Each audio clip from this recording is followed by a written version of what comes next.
بسم الله والصلاة والسلام على رسول الله. حبيباتي كي راكم؟ ان شاء الله تكونوا غاية لاباس وانتم تشوفوا في هذا الفيديو تاع اليوم. ان شاء الله يلقاكم باحسن الاحوال يا رب. اليوم جيت نحضر معكم كيك المحلات. شوفوا ما شاء الله كيفاش يجي عالي ويجي شباب ويجي خفيف، ما شاء الله يجي احسن من تاع المحلات. ولا كاين اللي يبغوا يخدموا كيما هكا كمشروع، ان شاء الله يجربوا وينال اعجابهم.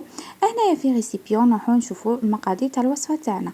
انا في ريسيبيون كما راكم تشوفوا عندي 3 حبات تاع بيض. انا الحجم تاع البيض تاعي كان صغير، الا كان عندكم حبات كبار تقدروا ديروا غير 2 حبات تاع بيض. نزيدوا لها كاس تاع سكر. هنايا نخلط غاية هذاك البيض مع السكر حتى نتخلطوا عليه نتحصلوا حتى نتحصلوا على هاد الخليط هكا ابيض. نزيدوا له نصف كاس تاع الزيت ونص كاس تاع الحليب. هنايا نعاود نخلط هاد السوائل كيما هكا في رحبه، خلطوا غايه ومن بعد نبدا نزيد في الفرينه تاعي. هنايا كما راكم تشوفوا نفس الكاس اللي عبرنا به السكر وعبرنا به الزيت هو نفسه نستعملوه للفرينه. هنا عندي 2 كيسان كبار معمرين مليح تاع فرينه. وهنايا شوفوا ديروا 2 كيسان معمرين مليح تاع الفرينه مع مغرف تاع فرينه، ولا ديروا كيما درت انا وديروا مغرف تاع مايزينا. الا ما كانتش متوفر عندكم مايزينا ديروا 2 كيسان تاع فرينه مع مغرف كبيره معمره مليح تاع فرينه. سينو تبغوا تعوضوها بالمايزينا عوضوها بالمايزينا، المايزينا تعطيها خفه ويجي هذاك الكاك تاعي خفيف وشباب. هنايا نزيدوا له مغرف صغيره تكون معمره مليح تاع لافاني، ولا بغيتو ديروا قشور تاع الليم ديروا، انا ما كانش متوفر عندي. وكيس تاع خميره الحلويات. هنا نخلطوا غايه بالفوي حتى نتحصلوا على خليط كيما هكا. هذا هو القوام تاعه، ما يجي ثقيل بزاف ما يجي خفيف بزاف. هنايا انا هذا هو المول اللي استعملته. انا هذا المول كيما راكم تشوفوا غطيته بالبابي كويسون، باسكو هذه النوعيه تاع هذا المول لقيته يلصق على بها، ما ديري له الدهن ديري له الزيت يلصق لك. من الاحسن نديروا له البابي كويسون. هنايا نفرغ هذاك الخليط تاعي كيما هكا على هذاك المول.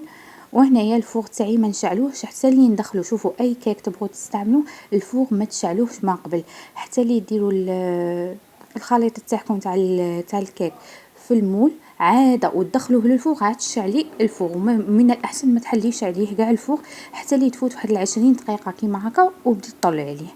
هنا كما راكم تشوفوا شعلت عليه الفوغ 180 درجه، نشعل عليه من تحت نخليه يطيب في غرده.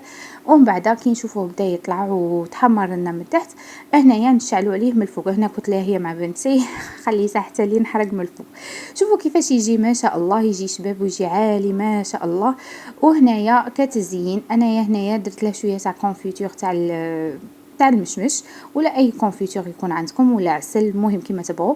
وهنايا زينته بشويه تاع لي زاموندي فيلي ودرت له ورشيته بشويه تاع سكر غلاس. وشوفوا كيفاش يجي ما شاء الله يجي شباب.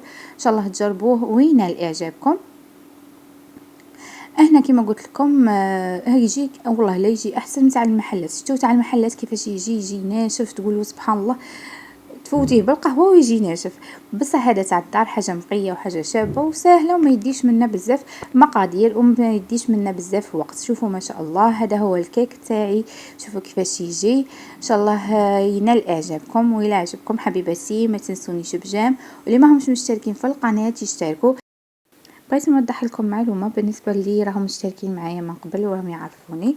القناه الاولى تاعي راني بلحتها صرالي فيها واحد البروبليم، هذاك البروبليم ما قديتش نصلحه. من الاحسن قلت انايا نبلعها ونحل قناه واحده اخرى.